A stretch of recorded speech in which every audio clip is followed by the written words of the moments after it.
Hadi gelin öğrenelim YouTube kanalıma hoş geldiniz. Bugün sizlere özel günlerde kullanabileceğiniz, sizi sıcacık tutan, şıklık katacak, modern gösterecek olan bir etol hazırladım. Bu şekilde püsküllerden oluşan ve pullarla örüp hazırladığım bu etolü sizlerle paylaşmak istedim. Her rengi çok güzel duracağından eminim. Sizler hangi renkte örmek isterseniz göstereceğim modelden yapabilirsiniz. İnanın çok güzel, yumuşacık, sizleri sıcacık tutacak bir etol hazırladım. Böyle püsküllerimiz var. Bu şekilde. Bir de gri renkte hazırladım. Bu siyahta yakından görmenizi isterdim ama benim bu şekilde bakabilirsiniz. Bir de gri de tamamen püskül uyguladım. Bu her tarafı püsküllerden oluşuyor bu gri şalımızın da, etolümüzün. Bu şekilde. Bunu pul koymadım. Aldığım yerde aynı renkte pul bulamadığım için bir de belki dedim sizler pul koymak istemeyebilirsiniz. Bu şekilde buna pul koymadan püsküllerden etolümüzü yaptık. Evet. Etolümüz bu şekilde. İnanın ben çok beğenerek ördüm. Umarım sizler de beğenirsiniz. Üzerinize giydiğiniz zaman çok harika duracak bir modelimiz. İpimiz ise bu şekilde Alize Soft Plus, yumuşacık, ördüğümüz zaman bu şekilde kıvır kıvır duran püsküllerimiz. Gri numarası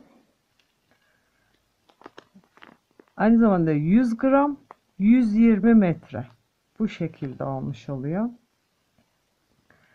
Renk numarası ise 87. Örmeyi düşünürseniz bu şekilde. Siyahla göremeyeceğiniz için bu şekilde griyi de tamamlamak istedim ve göstermek istedim. Siyahta ise kullandığım bu şekilde pulumuz var. Delikleri büyük olan, yaklaşık bir 2 santimetre kadar büyüklükte pul kullanırsanız, bunların simli olanları da var. Benim aldığım yerde dediğim gibi bir tek siyah vardı. Siyah olarak hazırladım. Sonra da gri hazırladım sizlere. Bu şekilde ipimizi iğneye geçiriyoruz. Daha sonra pullarımızı bu şekilde takıyoruz. Yani fazla pul gitmiyor yani. En fazla yarım paket kadar pul gidiyor. Bu şekilde pullarımızı takıyoruz. Ve ip o kadar yumuşak ve güzel ki pullar rahatlıkla bu şekilde geçebiliyor. Bu şekilde takıyoruz. Daha sonra taktıktan sonra bu şekilde yaklaşık 38 beden için 160 kadar zincir çekiyoruz. Ama zincirlerimiz çok böyle bol bol gevşek gevşek atıyoruz. Bu şekilde 160 tane zincir çekiyoruz. 38 beden için. Daha büyük bedenler için 40, 42, daha büyük bedenler için artı 40 beden için 15 zincir daha fazla çekiyoruz. Yani yaklaşık 175 zincir.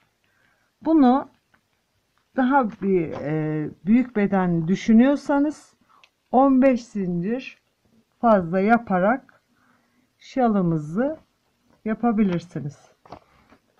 Bu şekilde dediğim gibi önce 160 zincir çekiyoruz. Ama bayağı bir çok değil, çok sıkı çekmeden normal bollukta böyle gevşek gevşek atalım ki ipimiz hem kalın hem yumuşacık, aralara rahat batıp görebilmeniz için. Zincirimizi çekiyoruz.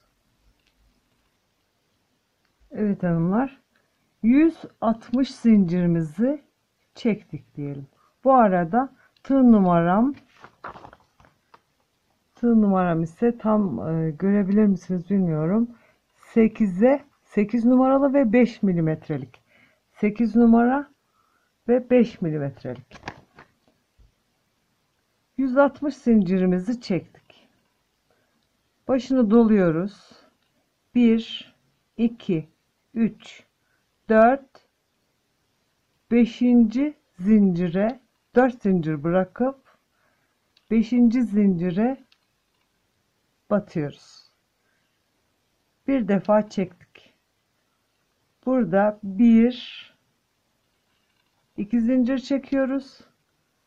4'te çektiğimiz trabzanlar yapıyoruz. Yalnız bu şekilde 2 3 4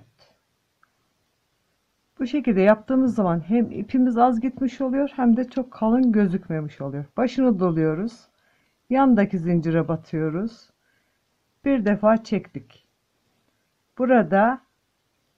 Buradaki doladığımız ipimiz duruyor.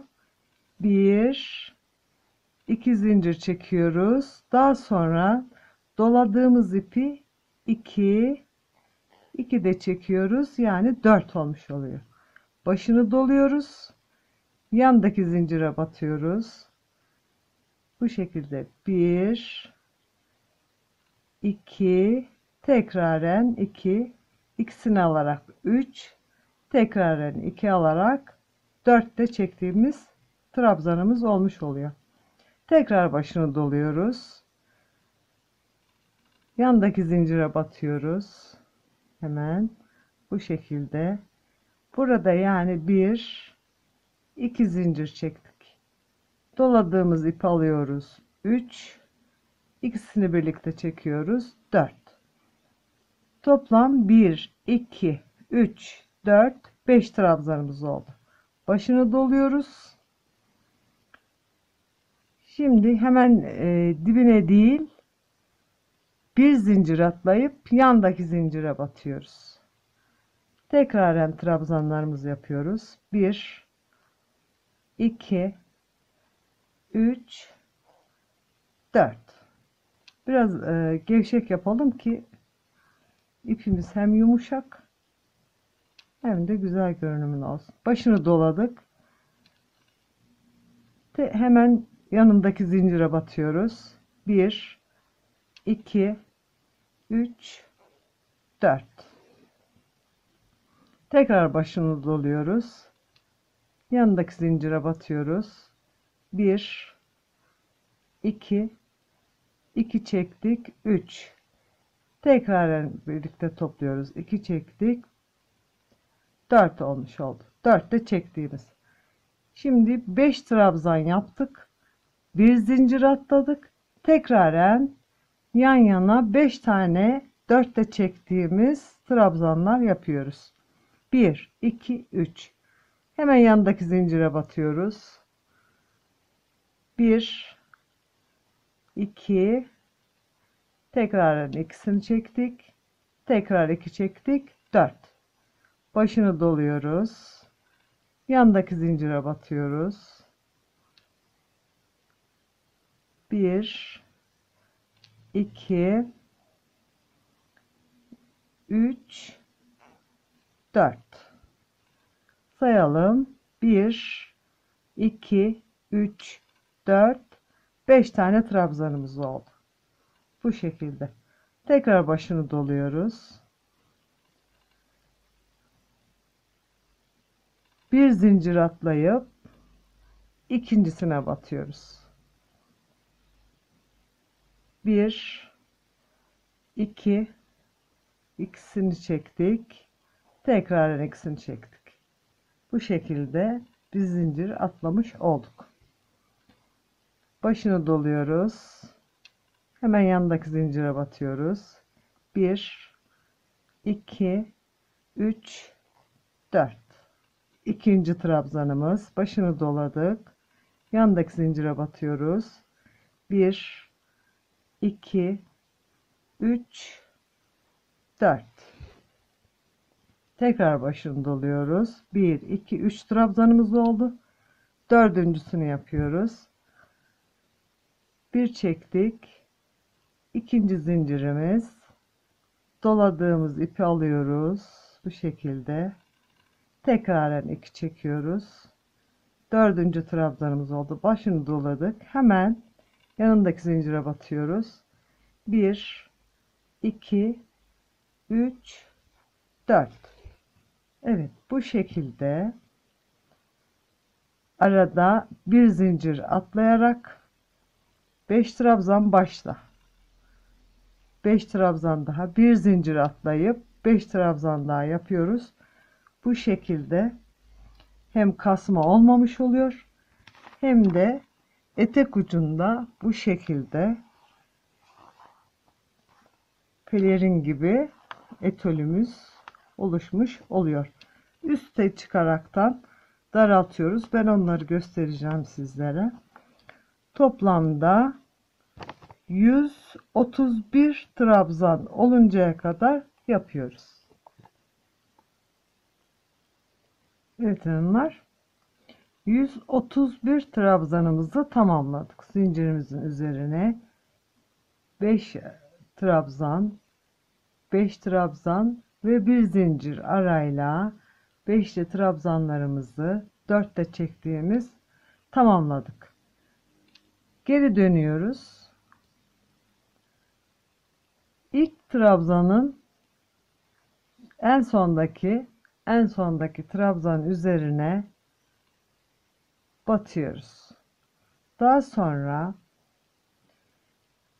ipimizi bu şekilde alıp yüzük ve orta parmağımızla şu şekilde tutuyoruz. Daha sonra bunu çekip ikisini birlikte çekiyoruz. Bir tane püskül yapmış olduk. İkinci püskülümüzde ikinci trabzana batıyoruz. Başını dolamadan sonra pulumuzu getiriyoruz.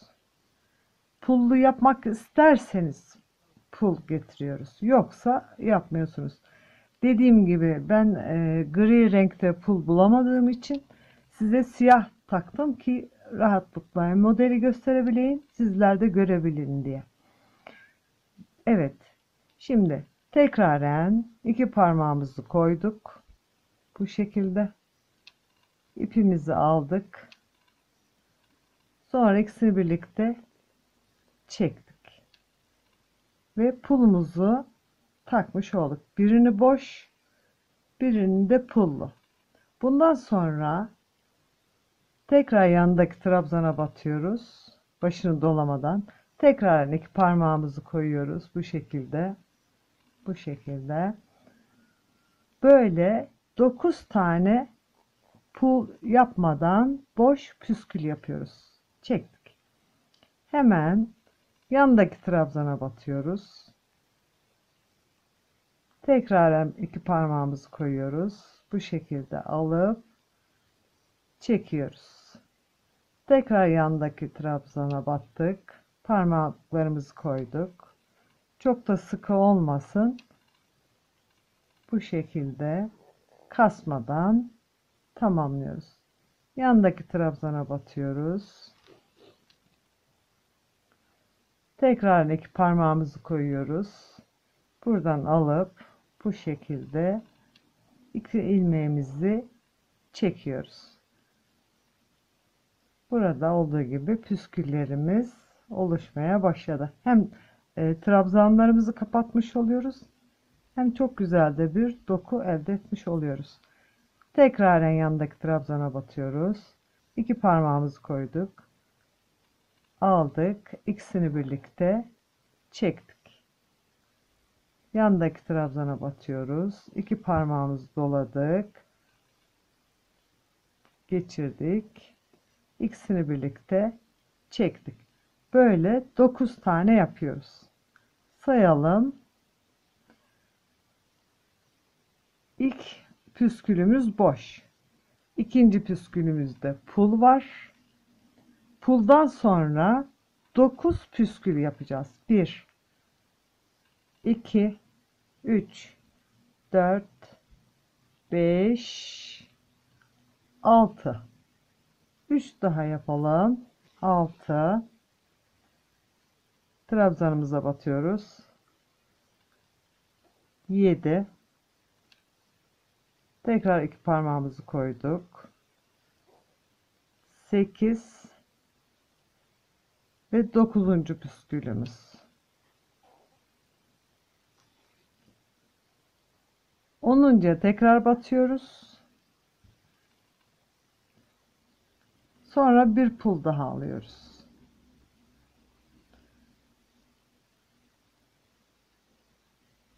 Koyduk parmaklarımızı. Tığımızı doladık. Aldık. Pulumuzu takmış olduk. Tekraren 9 tane püskülümüzü boş yapıyoruz. 1,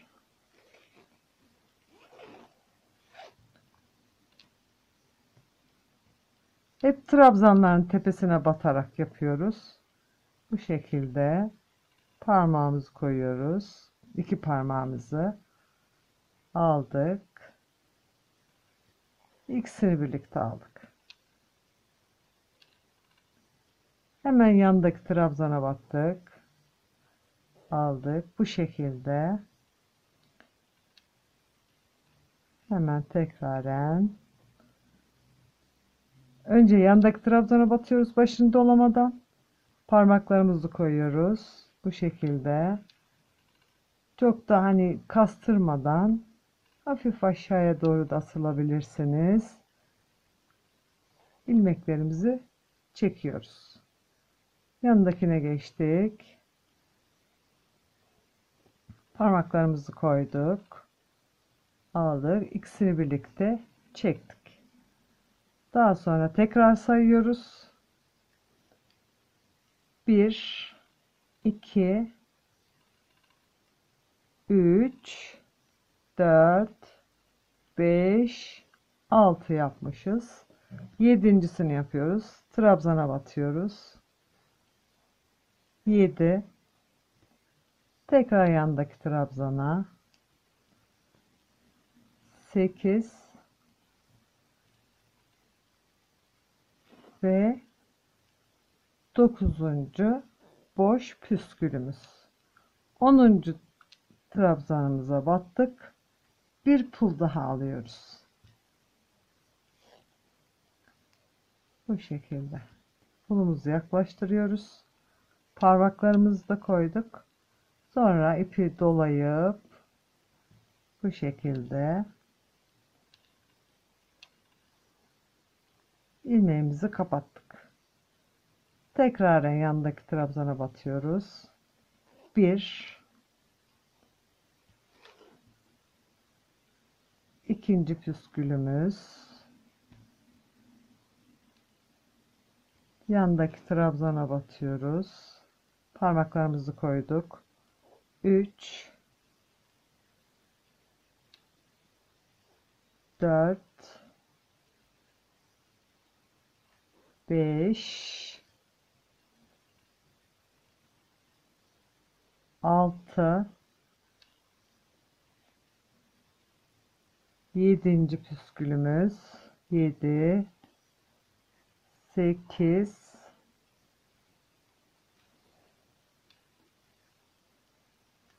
8, yandaki trabzana batıyoruz. Parmaklarımızı koyduk ve 9. Bu şekilde tekraren sayıyoruz. 9 boş püskül, bir tane de 10. bir tane pul alıp 10. trabzanımızı da yapmış oluyoruz bu şekilde. Siyahta göstermek isterdim ama sizlere tam rahat göremeyeceğiniz için bu şekilde. Şöyle yakından göstereyim. 9 boş, 1 dolu. 10. trabzanımıza pulumuzu bu şekilde takıyoruz. Ama pul istemiyorum, yapmak istemiyorum, böyle sade olsun diyorsanız bu şekilde buna devam ediyoruz. Böyle ta ki sıra sonuna kadar bu şekilde devam ediyoruz.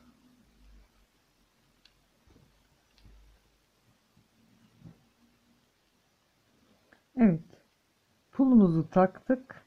9 püskül yaptık. Sıra sonuna geldik. 10.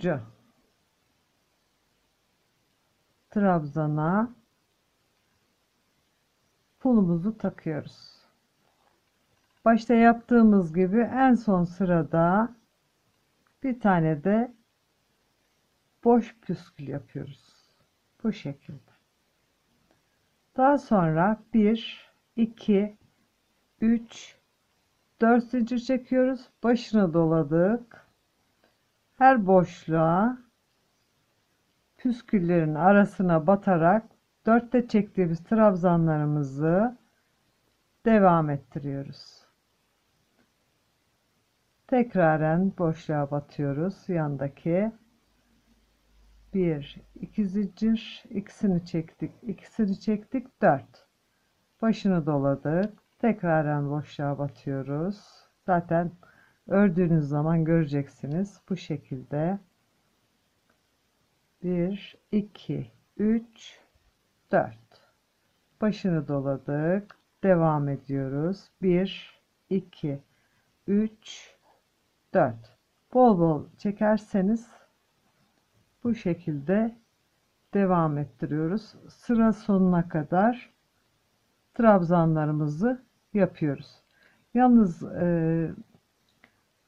yaptıktan sonra, trabzanlarınızı tamamladıktan sonra sayın ki yine aynı sıra sonunda 131 trabzanımız olmuş olsun. Buradaki gibi. Sıra sonuna kadar trabzanlarımızı tamamlayalım. Evet hanımlar, sıramızı tamamladık, trabzanlarımızı. Biliyorsunuz 9 boş püskül, birer de yanlarda pullu püskülümüz vardı. Bu defa da arka sırada yaparken pullarımızı bu şekilde ortasına yerleştireceğiz.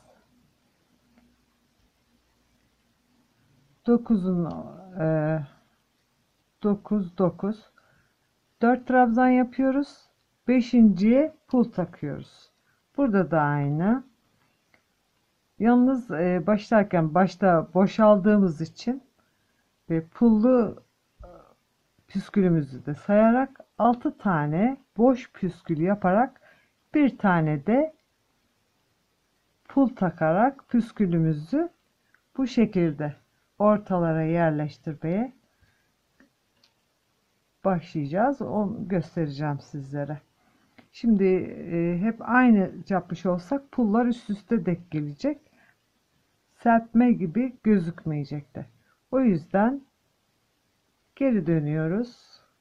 Hemen trabzanın ilk trabzana batıyoruz. 1, yandaki trabzan, 2, 3, 4,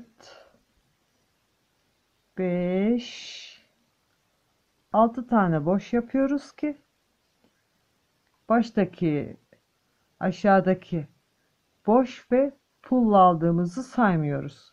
Biliyorsunuz 9 tane boşumuz vardı. Onun için 4 tane yapıyoruz. Beşinciye şimdi tam ortasına bu şekilde pull koyacağız. 6 tane boş yaptık. Şimdi de bir tane pull yerleştiriyoruz. Sıralarımız ilerledikçe siz daha rahat anlayacaksınız. İlk trabzana battık. Pulumuzu koyduk. Bu şekilde tamamladık. Şimdi 9 tane boş yapıyoruz.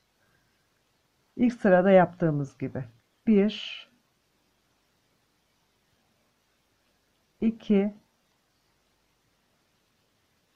3 4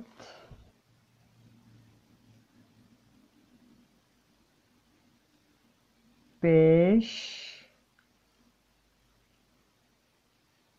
6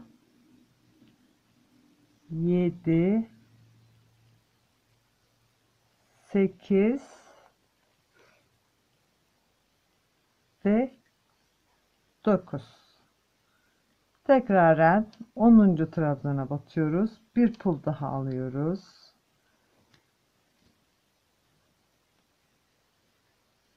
Pulumuzu yapmış olduk. Devam ediyoruz.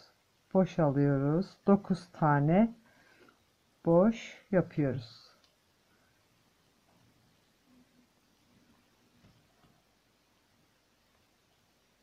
Evet hanımlar. Bir pulumuzu koyduk. 9 tane de bu şekilde boş püskül yaptık. 10. Püskülümüzü de pulumuzu koyarak tamamlıyoruz. Devam ediyoruz. 1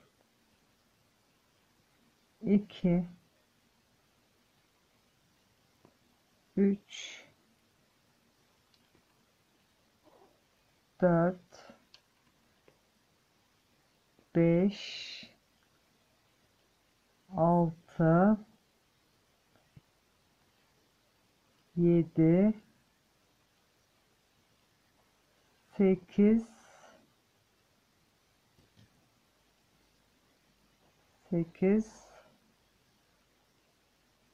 9 ve 10. püsküle tekraren bir pul takıyoruz. Daha sonra da başta yaptığımız gibi 6 tane son sıramızda da 6 tane boş püskül yapıyoruz. 1 2 3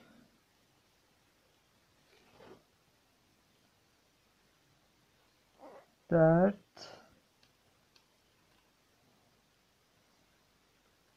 5 sonda da 6. boş püskülümüz. Bu şekilde 1 2 3 4 zincir, sonra da trabzanlarımızla devam edeceğiz. Şu şekilde anlatayım, ben sizlere tekrar göstereyim.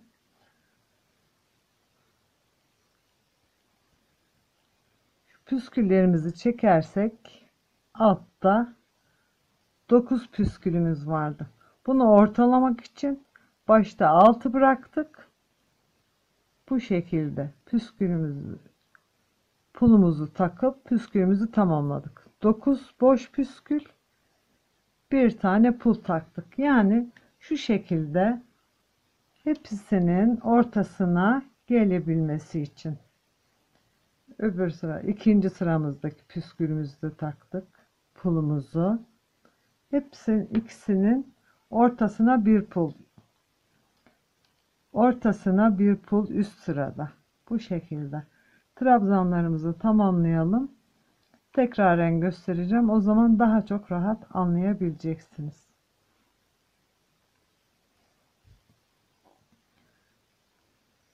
Dört zincirimizi çektik.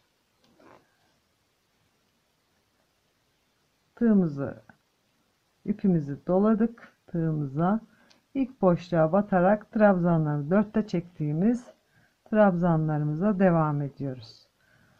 Tabii ki bu sırada da yine aynı 131 trabzanımız olacak. Bu şekilde. Trabzanlarımızı sıra sonuna kadar tamamlayalım. Evet hanımlar. Üçüncü trabzanımızı sıramızda tamamladık. 1, 2, 3. Pullu kısımda 1, 2 olmuş oluyor. Bu şekilde sonuna kadar tamamladık. Geri dönüyoruz. İlk trabzana batarak ilk sırada yaptığımız gibi bir boş bir de pul koymuştuk.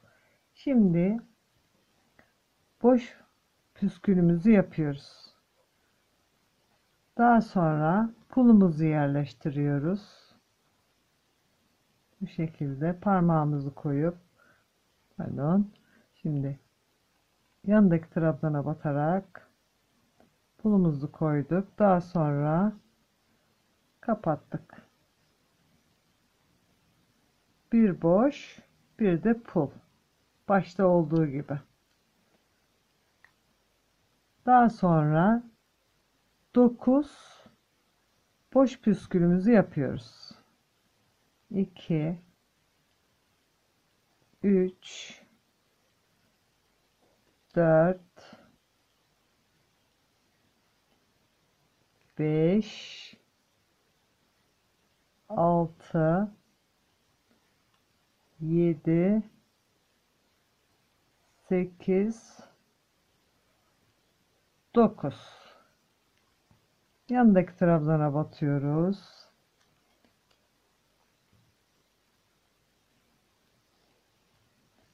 Pulumuzu aldık ve 10. püskülümüzü pullu olarak ördük. Devam ediyoruz. 1 2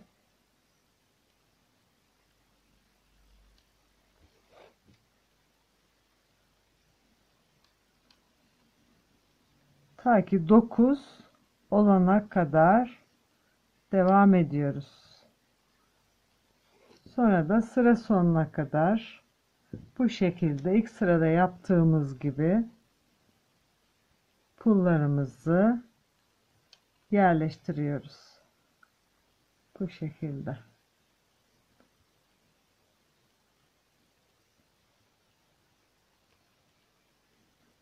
Evet hanımlar. Üçüncü pul sıramızda tamamladık. Arkadan 1, 2, 3. Ta ki böyle 5 sıra oluncaya kadar aynı şekilde devam ediyoruz. İlk sırada bir boş bir pul koymuştuk.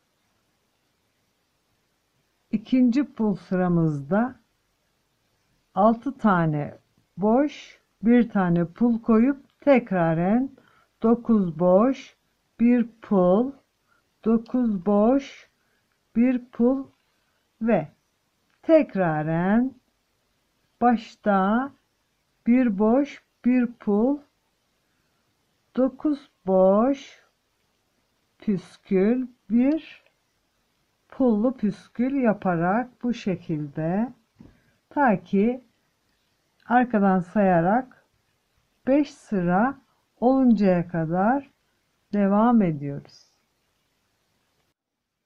Evet hanımlar, bu şekilde pulumuzu 5 sıramızı en son saçak sıramızı tamamlamış olduk. Bunu sayabilmek için tersten 1 2 3 4 5. Daha sonra eksiltme işlemleri yapacağız ki bu şekilde etolümüzün sizler omuzunuzu alarak istediğiniz boyda yapabilirsiniz. Ben 13 sıra yaptım, 45 santimetre. Sizlere model olsun diye örerek bunları göstermek istedim. 11 sıra yaparsanız kısa etol elde etmiş olursunuz. Yine omuzunuzu alarak istediğiniz boyutlarda yapabilirsiniz. 11 sıra yaparsanız 3 yumak yeterli. Ama böyle bir 13 sıra, ben hani kol dirseğinde nasıl göstereyim, şöyle çizeyim size. Kolumuzda şu şekilde tam burada olmuş oluyor 45 santimetre. 45 santimetre. Ama biraz daha kısa olsun derseniz burada bu şekilde 11 sıra 11 sıra 3 yumak yaklaşık bir 40 santimetre kadar veya 35-40 santimetre oynamış oluyor. Bu şekilde istediğiniz gibi yapabilirsiniz. Bir de sizlere fikir daha vermek istiyorum. Uzun etol yapmak için, hani koluma alayım dökülsün istiyorsanız 1,5 metre kadar veya istediğiniz uzunluğa kadar zincir çekerek bu şekilde, burada 13 sıra falan örmüştük ya, eksiltmeden düz olarak bu şekilde şöyle uzunca bir etolünüz olur. En son sırada ara biraz sonra göstereceğim biçimde kesme işlemi yaparak omuzunuzda da biraz daralma yapabilirsiniz. Bu şekilde. Bunu kolunuzla alabilirsiniz. Daha sonra boyunluk yapabilirsiniz. Bu şekilde boyunluk yapabilirsiniz. Böyle hani siyah düğmem olsaydı pullara uygun, biliyorsunuz söylemiştim. Sadece siyah pulları varmış ellerinde. Bulabilseydim griye gri, hatta beyaz bu şekilde Alize Softy Plus'ın ipini, beyazı sizler istediğiniz renklerde yapabilirsiniz. Bu şekilde ister pullu ister pulsuz boyunluk yapabilirsiniz. Bu şekilde. Sonra pulunuzun renginde düğme dikebilirsiniz. Sizlerin ne renk örmek istiyorsanız veya bu şekilde düğmeler dikebilirsiniz. Boyunluk yaptığınız zaman. Dediğim gibi rengine uygun. Ben de böyle düğmeler vardı. Onları da göstermek istiyorum sizlere. Bu şekilde düğme dikerek boyunluk yapabilirsiniz. Kışın çok sıcacık tutacaktır. İnanın, elinize alma imkanı olsaydı yumuşacık, çok harika bir modelimiz olmuş oluyor. Bunları belirtmek istedim. Şimdi zannedersem gri biraz daha koyu. Aslında açık ama çekimde ışıktan dolayı da koyu gözükebiliyor. Bu şekilde bunları söylemek istedim sizlere. Fikir vermek istedim. Onun için belki dedim rahat göremezsiniz, anlatamam, anlayamazsınız belki diyerekten bu şekilde pembeye pembe, hatta açık bir lila pulu dizdim. Sonra böyle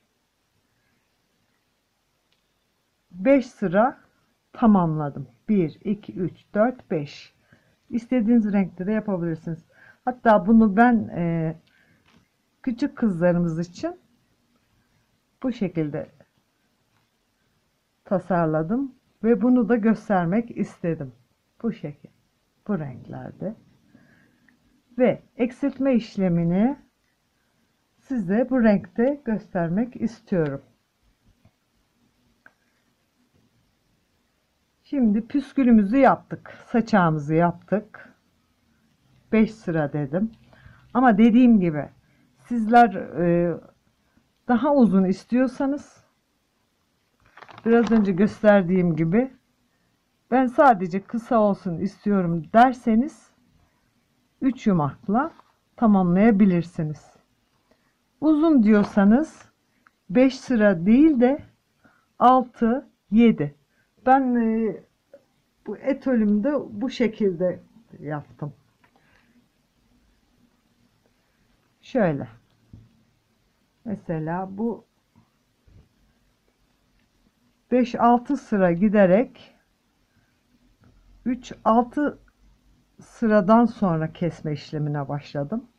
Ara ara azaltıyoruz çünkü. Bu şekilde çok güzel oldu. Ben hani size model göstermek için. Bir de siyah da şu şekilde ördüm. Koyu renk olduğu için görmeyebilirsiniz, anlamayabilirsiniz diye ben griyi ördüm. Siyah da 1, 2, 3, 4, 5, 6, tekrar sayıyorum. 1, 2, 3, 4, 5, 6 püskül saçak sayısı yaptım yani. Bu şekilde 6 sıra düz olarak ördüm. Daha sonra kesme işlemlerinde burayı da pul takmadan trabzanlarla yaptım. Daha sonra yakasını yaptım. Yakasına bu şekilde hem pullar takarak ve püskülümüze, saçağımıza devam ederek 1, 2, 3 sırada bu şekilde ördüm. Bunun uzunluğu da bakalım kaç santimetre yapmışım. Hemen hemen 48-49 santimetre geliyor. Bu şekilde de arzu edebilirsiniz. Bunun ucuna da hani şimdi şöyle kapatalım etolümüzü. Şöyle kapattığınız zaman sizler dediğim gibi omuzumdan düşsün istiyorsanız biraz sonra göstereceğim size. Şöyle beyaz koyalım ki görebilirsiniz. Bu şekilde böyle aparatlar dikebilirsiniz. Buraya takabilirsiniz. İsterseniz ben yani püsküllü saçaklı diye kurdale düşünmedim. Sizler nasıl biçimde istiyorsanız o şekilde yakanızı tutturabilirsiniz. Veya serbest bırakabilirsiniz. Evet. Şimdi pembe de göstereyim ki size eksiltmelerimizi. Ben birkaç sıra trabzanımızı yapmıştım. 5 sıra yaptıktan sonra 1, 2, 3, 4, 5 sıra yaptıktan sonra 4 zincir çekiyoruz. Başını doluyoruz. Hemen ilk boşluğa, burada zaten açık renkte gösteriyorum ki rahat anlayabilirsiniz diye. Hemen ilk boşluğa batıyoruz. 1, 2, 3, 4. Böyle 10 tane trabzan uyguluyoruz. Her püskülün tepesine batarak. Başını doladık. 2, 3, Ben böyle düz bir yumuşak kalın bir yünle yaptım. Tabii burada yaptığım gibi tam bir kıvrımlı olmuyor ama bu şekilde saçağımız da çok güzel oldu. Kız çocuklarımıza yaptığım için bu şekilde. Evet, 1 2 3. Hemen yanındaki boşluğa batıyoruz. 1 2 3 4 de çektik. 4 5. Hemen yan tarafa geçiyoruz. 6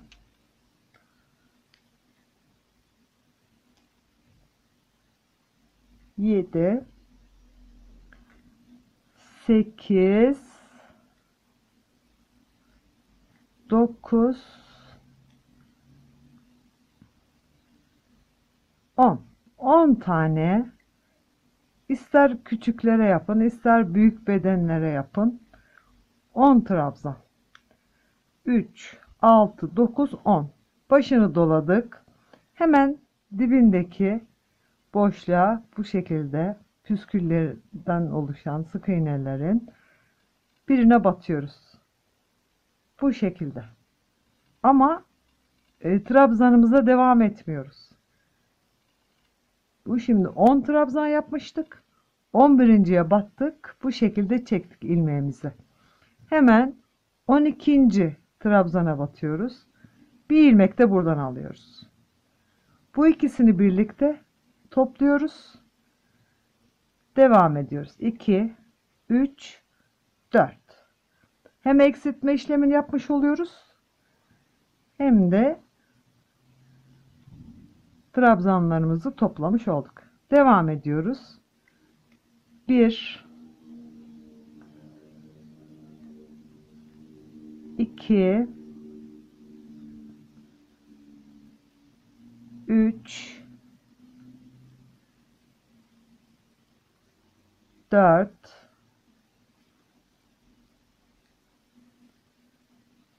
5 6 7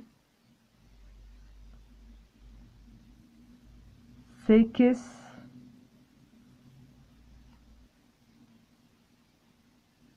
9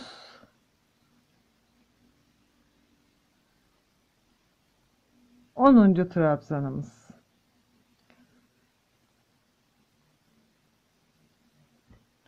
Tekrar en başını doluyoruz.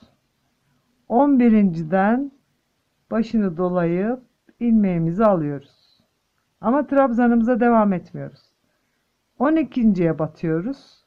Buradan da bir ilmek çıkartıyoruz. Yani iki ilmeği, iki trabzanımızı 1'e düşürmüş oluyoruz. İkisini birlikte aldık.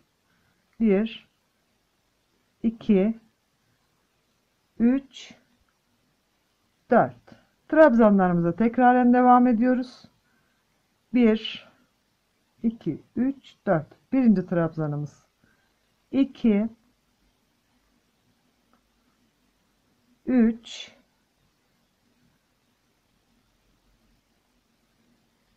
4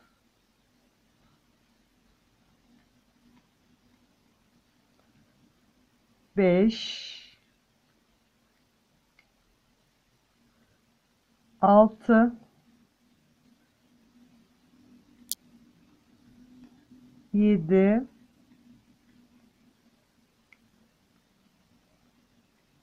8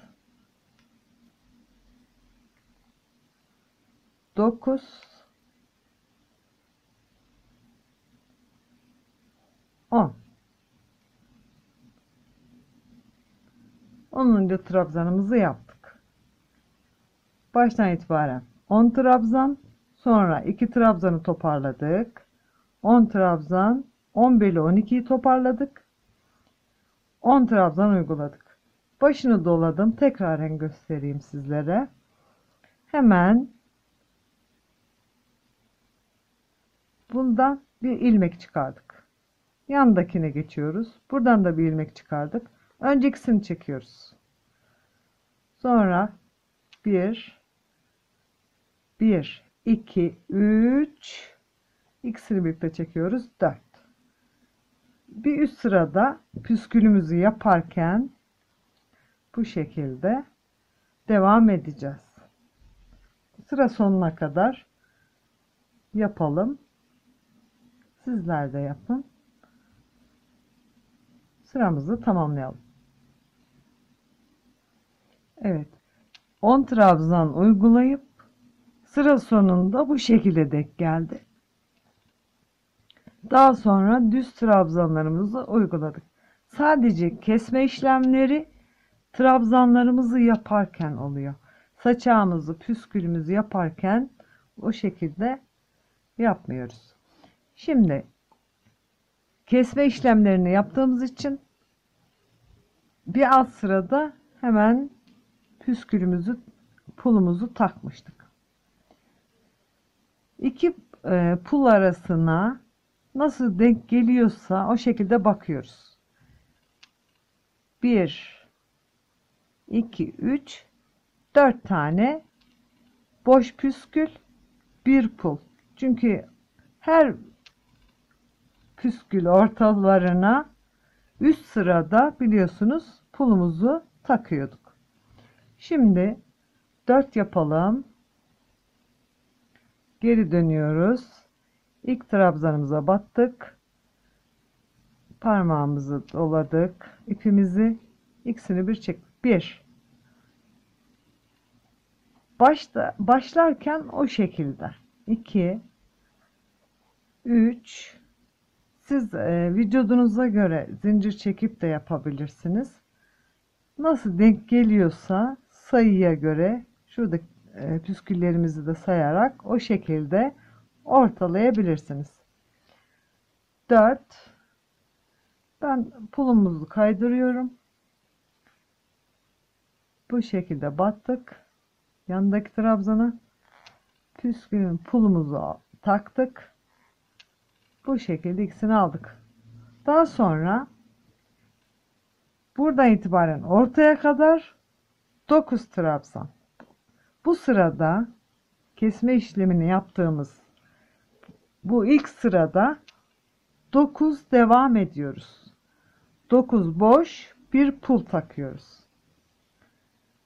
Pulumuzu taktığımız için bunu saymıyoruz. Şimdi 1 2 3 4 5 6 7 8 9. Ama siz pul yapmayacağım derseniz düz olarak bu şekilde püsküllere devam edebilirsiniz. 9 yaptık. 10'uncuya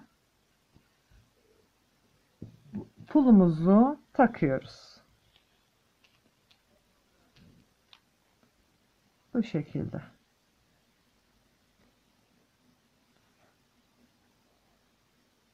Devam ediyoruz.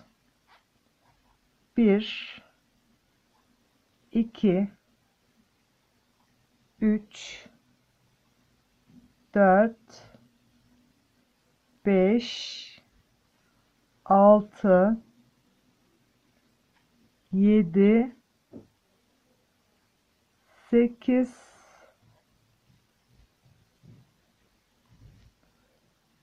9. Tekraren batıyoruz. Pulumuzu alıyoruz.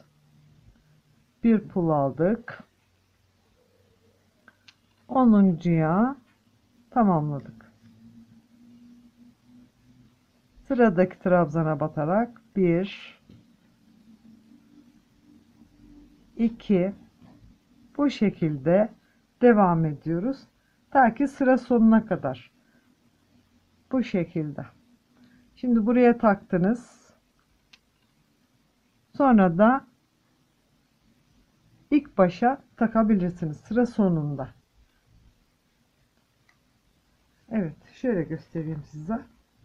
Pullarımızı ortalamış olduk. Gördüğünüz gibi sıra sonuna kadar devam edelim. Evet hanımlar, 1 2 3 4 5 6, arkadan sayalım bir de, 1 2 3 4 5, 6. sıramızı tamamladık. 7. sıraya geçiyoruz. Şimdi eksiltmeler yaptığımız için 6. sırada, eğer ki pullarınız denk gelmeyecek olursa diyelim ki 7 yapabilirsiniz.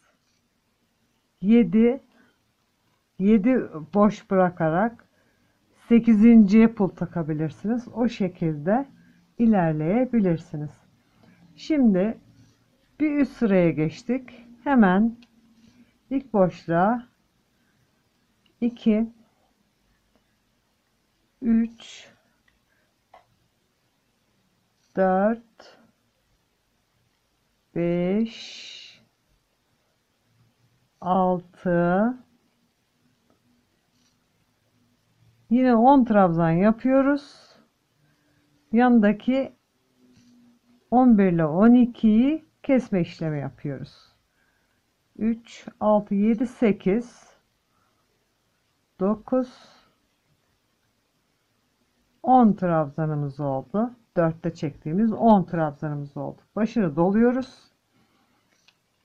Yandaki hemen ilk trabzandan, püskülün tepesinden bir ilmek aldık. Hemen yanındakine batıyoruz. Buradan da bir ilmek alıyoruz. İkisini birlikte çekiyoruz. 1 2 3 4. Ondan sonra tekraren 10 trabzan daha yapıyoruz. 2 ilmeğimizi yine birden alarak sıra sonuna kadar yapalım. 10 trabzan, 2 trabzanı birden alıyoruz. 10 trabzan, sıra sonuna kadar bu şekilde devam ediyoruz. Sonra tekraren püsküllerimizi nasıl yapalım onu göstereceğim. Evet hanımlar, 7. trabzan sıramızı da yapmış oluyoruz. Bu şekilde 7. sıramız. Şöyle kapattığımız zaman minik etolümüz küçük kızlarımız için oluşmaya başladı. Üstte böyle bu şekilde bir 10 sıra yaptıktan sonra tekrar bakıp o şekilde ayarlanabilir. Şöyle etek ucu geniş pelerin gibi yukarıya doğru çıkaraktan bu şekilde daralıyor. Çok şık bir etek olacak inşallah. Evet, şimdi arka sırada püsküllerimizi yapmaya başlayacağız. Bir alt sırada ortaya koymuştuk. Şimdi ilk sırada pulumuzu koyuyoruz. Daha sonra şu iki boşluğun arasına bu şekilde yerleştirmemiz gerekiyor. Onun için pulumuzu yerleştiriyoruz. Daha sonra trabzanlarımızı sayarak, bu 7 olabilir, 5 olabilir. Artık kesme işlemleri yaptığımız için pul aralıkları biraz daha sıklaşacaktır. Eğer ki çok sık olmasını istemiyorsanız bulduğunuz boşluklara bu şekilde dağınık olabilmesi için sizler yerleştirebilirsiniz. Şimdi bunun için şöyle ortası neresi olmuş oluyor? İki pulun arası şurası. Onun için sayalım. Buradan itibaren 1, 2, 3, 4, 5, 6, 7, 8, 9 trabzan var. İlk pulumuzu ilk trabzana yerleştiriyoruz. Bu şekilde battıktan sonra pulumuzu yerleştiriyoruz.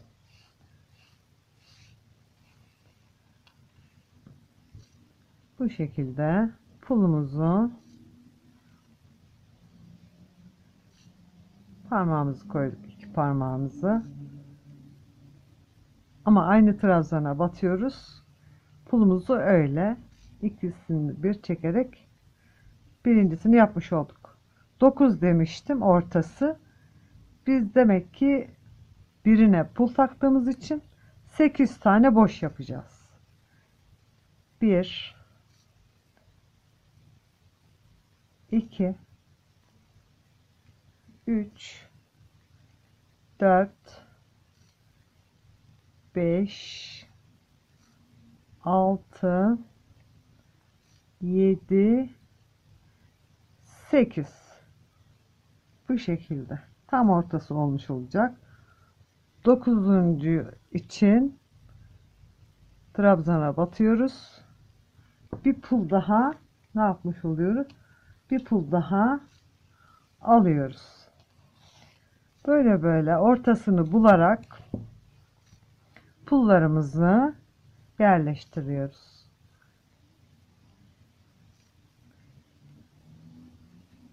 Sonra devam ediyoruz. 1 2 3 4 5 tane bir yapalım. Sonra ne yapıyoruz? Ön yüze çevirip ortasını bulmaya çalışıyoruz. İki pulun ortası neresi olmuş oluyor? Şu şekilde.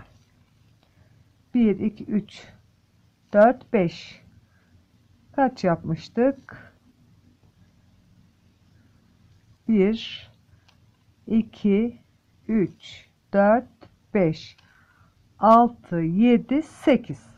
9'uncuya pulumuzu yerleştiriyoruz. Yani iki pulun arasına, ortasına gelecek biçimde pulumuzu yerleştiriyoruz.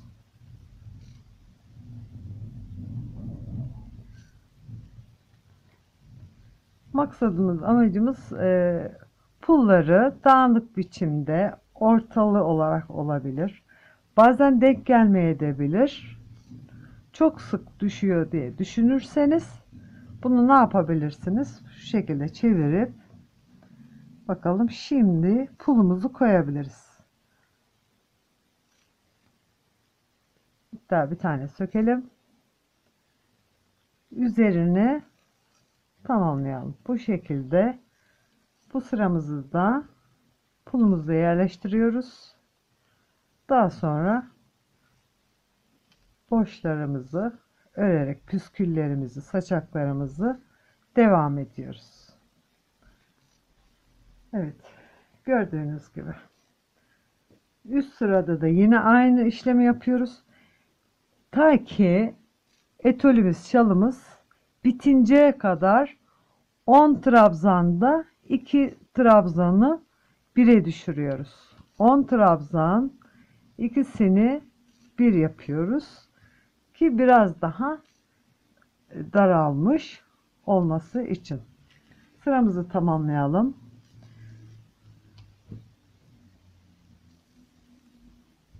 Sonra da trabzanlarımıza devam edelim. Evet hanımlar, küçük kızlarımız için pembe etolümüz bu şekilde. Ben bir iki sıra daha püskül yapmak istiyorum. Sizler ölçerek bu şekilde istediğiniz gibi yapabilirsiniz. Yakasını daha dar istiyorsanız,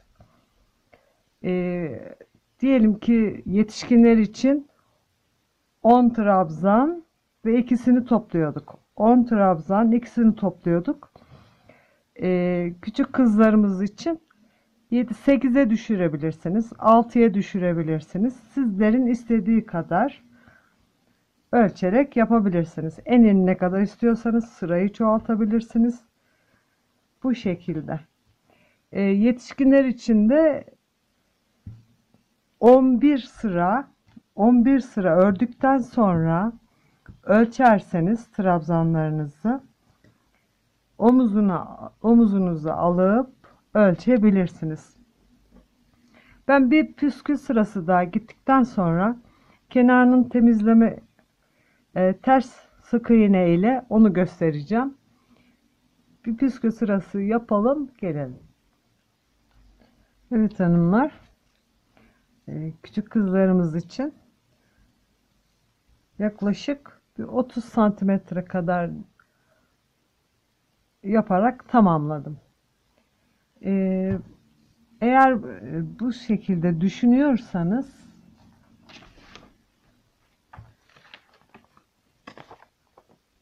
105 veya 110 zincir çekerek 86 trabzan üzerine etolümüzü başlayıp örüyoruz. Evet, geri sık iğne yapacağız demiştim. Püskülden hemen sonra geri sık iğnemiz için tığımızı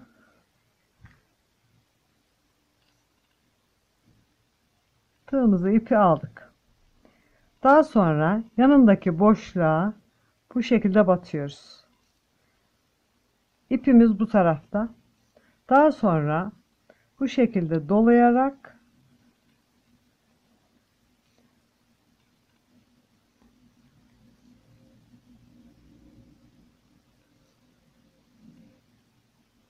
evet, tığımızı aldık dedik.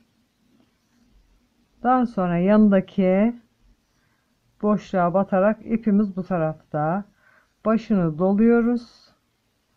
Daha sonra iki ilmeğimizi birden çekiyoruz. Bu şekilde. Biraz bol olsun ki sık iğnelerimiz kasmasın. Evet. Tığımızda bu şekilde batıyoruz. İpimiz yan tarafta duruyor. Bu şekildeyken bu şekilde alttan dolayarak çıkartıyoruz. İki ilmeğimizi birden çekiyoruz. Yandaki ilmeğe geçiyoruz. Boşluğumuza doladık. İçinden çıktık. Pardon. Bu şekilde batıyoruz. Şeylerimizi çekelim. Evet. Hemen boşluğa batıyoruz. Doladık. Çıkartıyoruz. İki ilmeğimizi birden çekiyoruz. Hemen yanındaki boşluğa atlayarak bu şekilde doladık. Sık iğnemizi yaptık. Hemen yanındaki boşluğa atlıyoruz. İpimiz bu şekildeyken başını doladık. Tığımızı çektik. Bu şekilde bütün kenarını sık iğne biçiminde geri sık iğne diyoruz. Yok, bu şekilde düşünmüyorum derseniz de değişik kesme işlemlerimiz var biliyorsunuz. O şekilde de yapabilirsiniz. Evet, etolümüz bu kadar. Evet sevgili hanımlar, beni izleyen, abone olup destek veren herkeslere ayrı ayrı çok teşekkür ediyorum. Eğer videolarımı beğeniyorsanız abone olmayı, izlemeyi, paylaşmayı unutmayın. Diğer videolarımı görüntülemek için linkimi tıklayarak videolar bölümünden izleyebilirsiniz. Allah'a emanet olun. Diğer videomda görüşmek üzere. Hoşça kalın.